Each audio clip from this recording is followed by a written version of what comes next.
Donald Trump called it a witch hunt, a conspiracy by the deep state.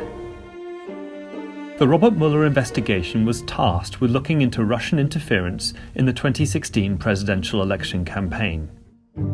What do we now know about those caught up in the probe? And what is Putin's alleged playbook?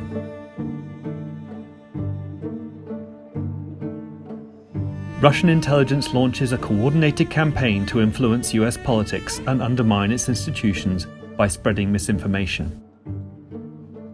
US authorities later conclude the campaign was started at the direction of Vladimir Putin, the Russian president. The highest art of warfare is not to fight at all, but to subvert anything of value in the country of your enemy, until such time that the perception of reality of your enemy is screwed up to such an extent that he does not perceive you as an enemy. Donald Trump announces his candidacy for US president. I think I'd get along very well with Vladimir Putin. I just think so. People would say, what do you mean? I think I'd get along well with him. Mr. Trump signs a letter of intent with a Russian investor to build a Trump World Tower in Moscow. Michael Cohen, Mr. Trump's personal lawyer, speaks to an assistant to Dmitry Peskov, Mr. Putin's press secretary, outlining the tower plan and seeking government support.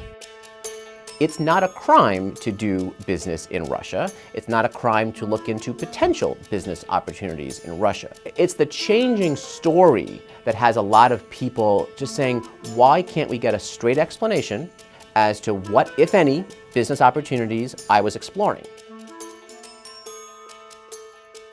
Russian hackers start to disseminate thousands of emails stolen from the Democratic National Committee.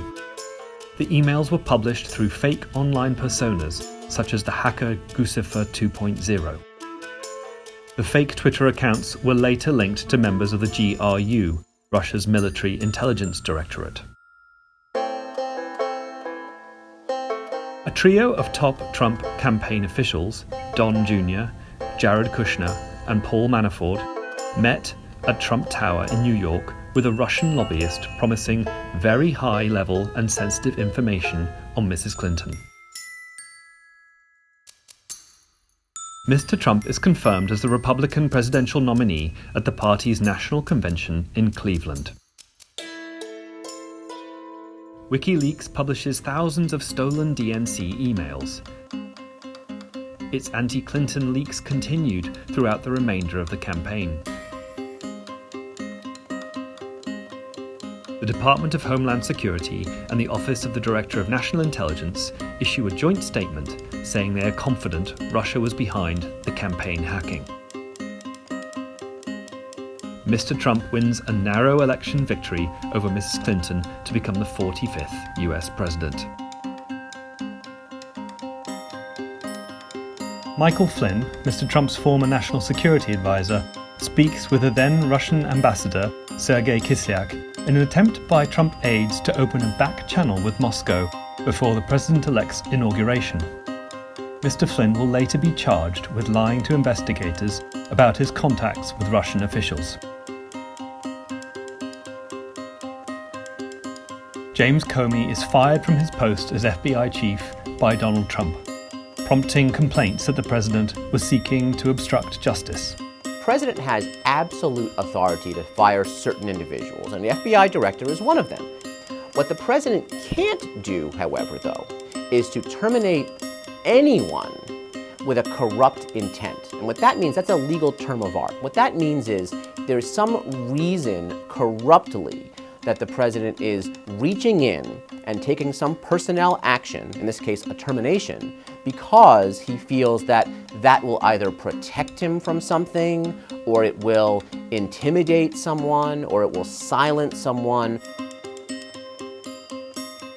Mr. Mueller indicts 13 Russian citizens and the Internet Research Agency, an online troll factory in St. Petersburg, for spreading disinformation in order to sow discord and erode faith in the US political system.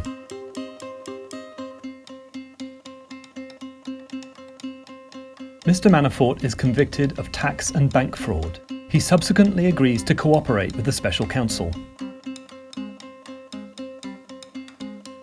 Jeff Sessions, who had recused himself from the Russia probe because of his contacts with Russian nationals, is fired as Attorney General and is temporarily replaced by Matthew Whitaker, a critic of the Mueller investigation.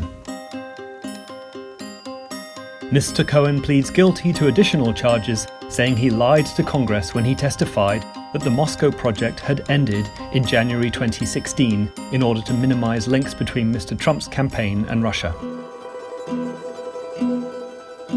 Roger Stone, Mr. Trump's longtime advisor, is charged on 7 counts for lying to investigators about his efforts to contact WikiLeaks as it sought to release hacked DNC emails. Mr. Cohen tells Congress the president is a con man and a cheat, but he says he has no evidence Mr. Trump colluded with Russia. What will come from the Mueller report? Will the full findings be made public? How will the president react? There are few questions of greater political consequence in Washington today.